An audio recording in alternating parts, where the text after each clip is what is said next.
one more time. He's promising you everything that crosses his mind, saying it was a mistake, and it won't happen again. Look how he cries and begs for one last opportunity. Look at his face, his soul, what he did. It hurts, right? I once read that there ain't no relationship in the world that doesn't hit turbulence. Betrayal is nothing but a painful phase in life.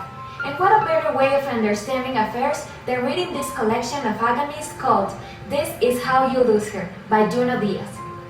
Junot Díaz is a famous novelist born in Santo Domingo, Dominican Republic's capital, in 1968.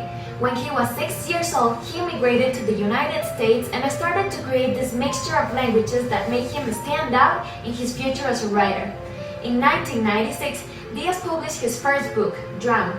From that moment, he delights people with his short stories and has been rewarded several times for the exquisiteness of his work.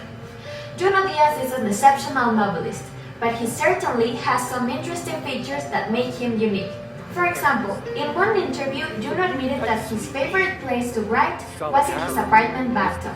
He is also a comic book lover and worked with his favorite illustrator to create the deluxe edition of one of his favorite books.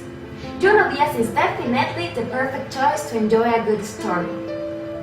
Now, let's move to one of the short stories of the book This Is How You Lose Her, The Sun, the Moon, and the Stars. This narrative introduces the reader to Junior, a Dominican man who cheated on his girlfriend, Magda. In spite of trying to move on, a letter arrives to Junior's partner saying explicitly that he had betrayed the poor girl. Magda was furious, astonished. However, she forgave him no matter what. But this is just the start of the subtle revenge that will change Junior's life forever. As a proof of his repentance, Junior takes his girlfriend on a nice vacation. He thought there might be a solution. Maybe things will be as they were. I'm an optimist, he thought.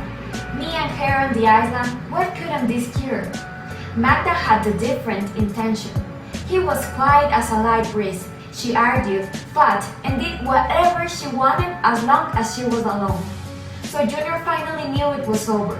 He realized the relationship had ended a long time ago, and he needed to give up. That's when you know it's over, as soon as you start thinking about the beginning. It's the end. Prepared to face this hard situation, Junior goes to their bedroom ready to let her go. He opened the door, and there was Magda waiting for him. This can work, Junior said. All we have to do is try. When analyzing this short story, I noticed that Junot Díaz created this sensitive, almost poetic character called Junior, who suffers from knowing that he lost the love of his life for some casual sexual experience. It's really interesting how Junior is the main character in several novels of Díaz's books. For example, he shows his main appearance in the story Drown, Señorita Lora, Flaca, Invierno, and many others. Each description tells a different situation, but it's amazing how the author connects Junior's life into one main topic, betrayal. I like to think about this mixed character as something special to admire. The fact that his constant failure in love is trying to show how afraid the author might be of losing someone special. Besides, Junior's failure is actually not based on infidelity. The real thing that makes most plots begin is discovering the truth. What is Junot Díaz trying to say with this? Is it okay for him to betray as long as the truth is never revealed? People have this dreadful habit of judging without knowing, pretending they understand what betrayal feels like, blaming the cheater because they made a mistake. I know for sure adultery is something difficult to admit, but we tend to look for someone to blame when we truly have no idea what's the past behind the act. Is it okay to say the cheater was the only one who betrays? Why is infidelity so shallow as a definition? For instance, you discover your lover is with another person. The first thought that comes to your mind is, how dare you? It's your fault because you weren't loyal to me.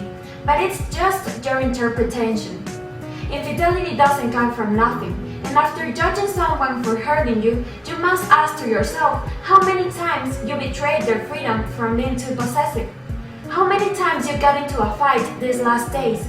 How many times you were guilty in that relationship in ways that hurt them as much as you were hurt? My point of view might be different from yours, but it's really interesting to look from another perspective in this kind of situations. Junot Díaz has the capacity of making someone love a cheater and hate the person that should be the victim.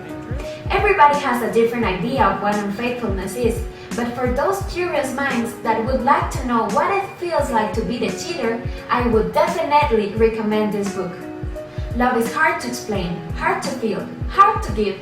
And after all this time, I have realized that no one knows when you will find or even lose love. So don't be afraid. Enter to the wonderful mind of Junot Díaz and his crazy love stories. And then, just when you are done, I can assure you, you'll find betrayal as something amazing to experience.